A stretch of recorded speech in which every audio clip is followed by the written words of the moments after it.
নমস্কার বন্ধুরা, আমি অর্চনা চলে এসেছি আজকে নতুন একটা রেসিপি নিয়ে। আশা করি আপনারা সবাই ভালো আছেন। আজকে যে রেসিপিটা বানাবো সম্পূর্ণ আলাদা।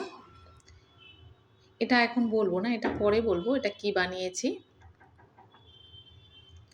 এটা একটা রাইস, যদিও সঙ্গে রায়তা আর শসা পেঁয়াজ। যাই হোক, প্রথমে 250 গ্রাম দেরাদুন রাইস নিয়ে নিয়েছি। এটা একটু ভিজিয়ে রেখেছিলাম, খুব বেশি না, 10 মিনিট এটা ভিজিয়ে রেখেছিলাম।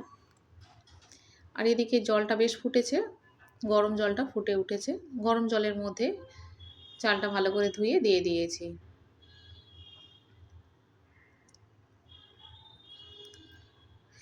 এটা খুব বেশি সময় লাগবে না, হয়ে এসেছে। ভাতটা একটু শক্ত শক্তই নামাবো।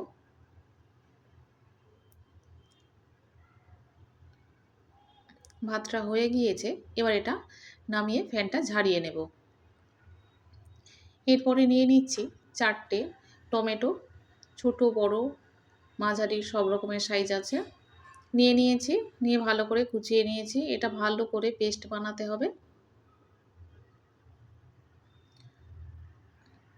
আর সঙ্গে দেব 4টে কাজু বাদাম।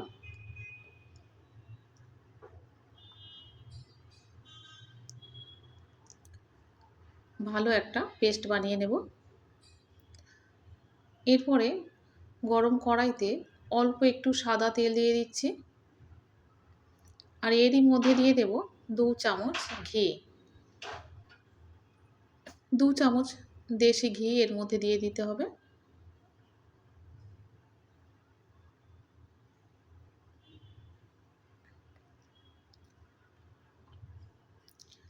আমরা যে ধরনের ঘি খাই বা পছন্দ করি সেটা এখানে পাওয়া যায় না।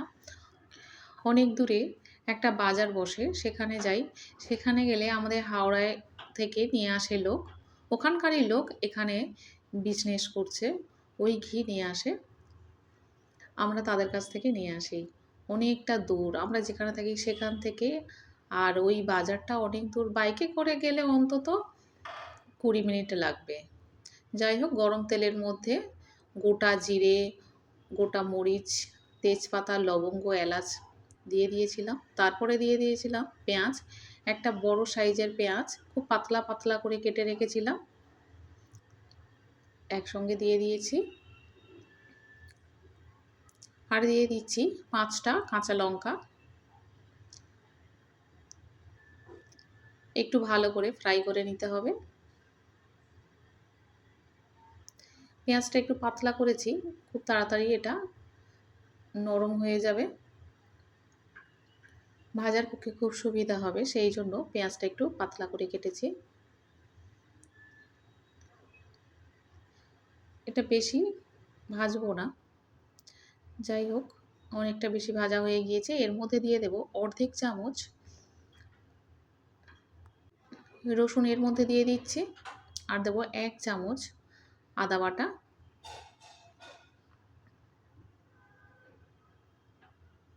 এটা ভালো করে কষিয়ে নিতে হবে।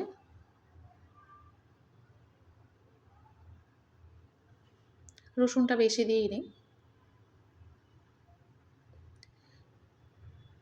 অর্ধেক চামচ দিয়েছি।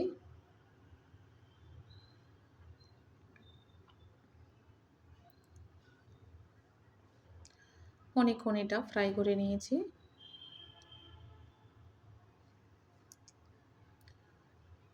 ঘিয়ের মধ্যে কিছু মশলা দিলে খুব সুন্দর একটা স্মেল আসে। এরপরে দিয়ে দিচ্ছি মটরশুঁটি।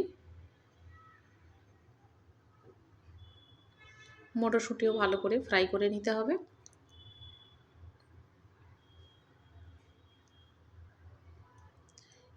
এটাও অল্প একটু নাড়াচাড়া করে নিচ্ছি।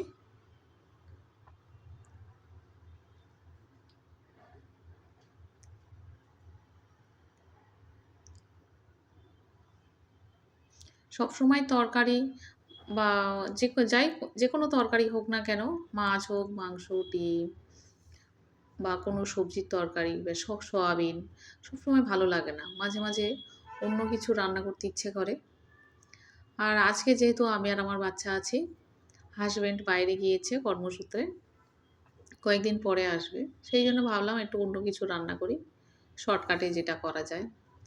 টমেটোটা যেটা আমি পেস্ট করে রেখেছিলাম সেটাও এর মধ্যে দিয়ে দিলাম। টমেটো শুধু বলবো না, এর মধ্যে কাজু বাদামও দিয়েছিলাম। এটা তেলের মধ্যে ভালো করে কষিয়ে নেব। আর এর মধ্যে কিছু মশলা দেব, যেমন ধনিয়া গুঁড়ো দিলাম 1.5 চামচ, জিরা গুঁড়ো 1 চামচ দিচ্ছি, স্বাদ মতো নুন দিচ্ছি, আর দিচ্ছি বিরিয়ানি মশলা,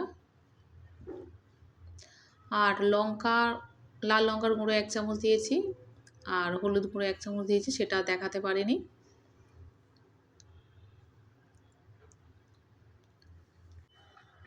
ভালো করে মশলাটা করে নেব,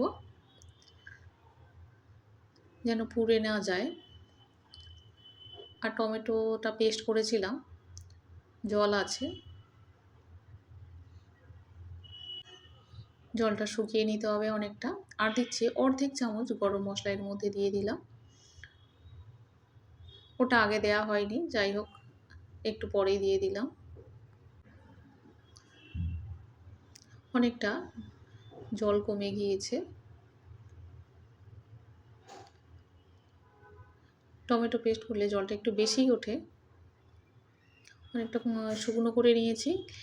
সামান্য একটু চিনি দিচ্ছি, চিনি দিলে খাবারের স্বাদটা একটু ভালো হয়, মানে সব কিছু ঠিকঠাক বলে মনে হয়। আর বেশি শুকনো করব না। এদিকে ভাতটা বেশ ঝরঝরে হয়েছে, অল্প একটু ঠান্ডাও করে নিয়েছি। দেখুন কত সুন্দর ঝরঝরে হয়েছে।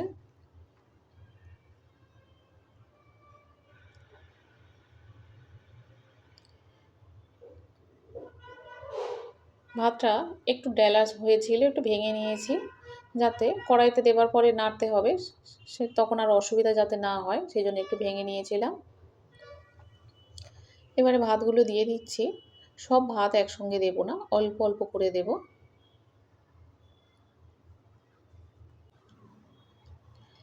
এবারে বারবার এটা নাড়তে হবে, আর মশলা কিছু দেওয়ার নেই, যা দেওয়ার আমি আগে দিয়ে দিয়েছি। এবার ভাতটা দিয়ে ভালো করে নাড়তে হবে, যেন লেগে না যায়।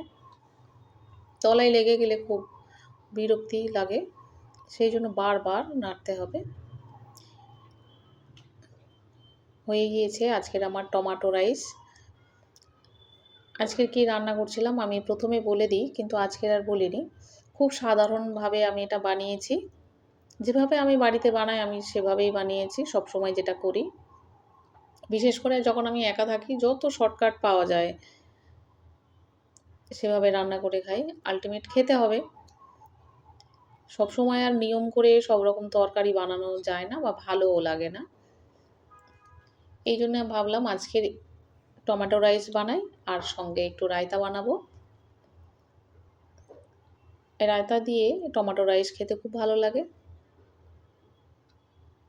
দেখুন কত সুন্দর ঝরঝরে হয়েছে, সত্যি বলতে কি এটা শুধু ভীষণ ভালো লাগবে। অল্প একটু মটরশুঁটি দিয়েছি, খাবার সময় যখন মটরশুঁটিগুলো গালে পড়বে তখন বেশ ভালো ভালো লাগবে। দেখুন কত সুন্দর হয়েছে। আপনারা অবশ্যই করে কমেন্টে জানাবেন টমেটো রাইসটা কেমন হয়েছে।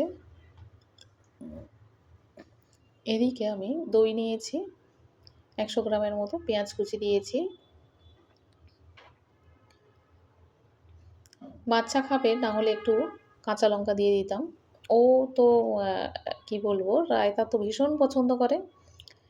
এটা গোটা জিরে আর গোলমরিচ আমি এটা গুঁড়ো করে রেখেছিলাম, ড্রাই রোস্ট করার পরে পাউডার বানিয়েছি, সেটা আমি দিয়ে দিয়েছি অর্ধেক চামচ। আর জলজিরা দিয়ে দিলাম 1 চামচের মতো, আর বিট নুন অল্প একটু দিয়ে দিয়েছি, বেশি দিইনি,